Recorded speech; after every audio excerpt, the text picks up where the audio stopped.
ಆದ್ರೆ ಚೆಲುವಾದಿ ನಾರಾಯಣ ಸ್ವಾಮಿ ಅವರು CT ರವಿ ಅವ್ರ ಜಾಗ ಕಿತ್ಕೊಂಡ್ ಬಿಟ್ರಂತೆ ಅನ್ನೋದೊಂದು ಆರೋಪ ಅವಾಗ ಬರ್ತಾ ಇರುತ್ತಲ್ಲ, ಅದು ಚುಚ್ಚತ್ತ ನಿಮಗೆ? ನಾನೊಂದು ಹೇಳ, ಅದು ಯಾರು ಆರೋಪ ಮಾಡ್ಕೊಳ್ತಾರೋ ನನಗೆ ಸಂಬಂಧ ಇಲ್ಲ. ಓಕೆ, ಅವರಂತೂ ಮಾಡಿದ್ರೋ ಇಲ್ಲ ನನಗೆ ಗೊತ್ತಿಲ್ಲ. ಅವ್ರೇನ್ ಮಾಡಿರ್ಲಿಕ್ಕಿಲ್ಲ, ಬಟ್ ಅವಾಗ ಯಾರೋ ಹೇಳ್ಕೊಳ್ತಾರೆ. ನಾನು ಹೇಳ್ತೇನೆ, ಒಂದು ಮಾತು ಹೇಳ್ತೇನೆ.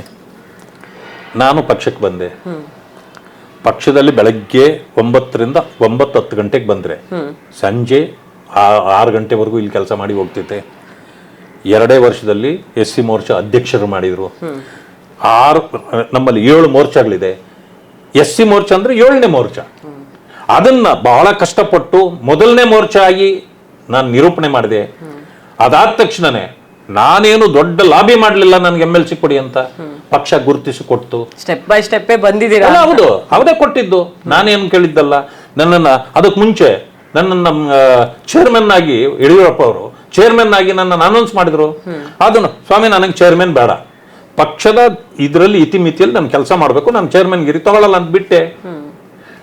ಇದು ಬಿಟ್ಟಾದ್ಮೇಲೆ MLC ಕೊಟ್ಟರು. MLC ಕೊಟ್ಟಾದ್ಮೇಲೆ ನಾನೇನು ಲಾಬಿ ಮಾಡಿದ್ನ ವಿರೋಧ ಪಕ್ಷದ ನಾಯಕನಾಗ್ಲಿಕ್ಕೆ? ಇಲ್ಲ. ನಾನು ಆಗ್ತೀನಿ ಅಂತ ನನಗೂ ಗೊತ್ತಿರಲಿಲ್ಲ.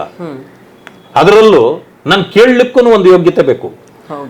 ಅದೆಂದು ನನಗನ್ಸುತ್ತೆ, ನಾನು ಫಸ್ಟ್ ಟೈಮರ್, MLC ಆಗಿರೋದೇ ಮೊದಲ ಬಾರಿ, ನನ್ಗೇನು ಇನ್ನೂ ಅನುಭವ ಇಲ್ಲ ಅಂದ್ರೆ ನಾನು ಹೆಂಗಾಗೋದು ಅಂತ.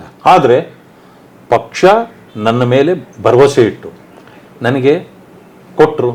ಕೊಟ್ಟ ಮೇಲೆ ಇವತ್ತು ಪಕ್ಷಕ್ಕೂ ನಾಯಕತ್ವಕ್ಕೂ ಅನಿಸಿರ್ಬೇಕು, ನಾವು ಅಂದ್ಕೊಂಡಂಗೆ ಆಯ್ಕೆ ಸರಿ ಇದೆ ಅಂತ ಅಂದ್ಕೊಂಡಿರ್ಬೇಕು. ಅಂದಿರ್ತಾರೆ, ಯಾಕಂದ್ರೆ ನನಗಂತೂ ಹೇಳ್ತಿರ್ತಾರೆ ಚೆನ್ನಾಗಿ ಮಾಡ್ತಿದ್ಯಪ್ಪ ಅಂತ. ನನಗೆ ಅದು ತೃಪ್ತಿ ಇದೆ.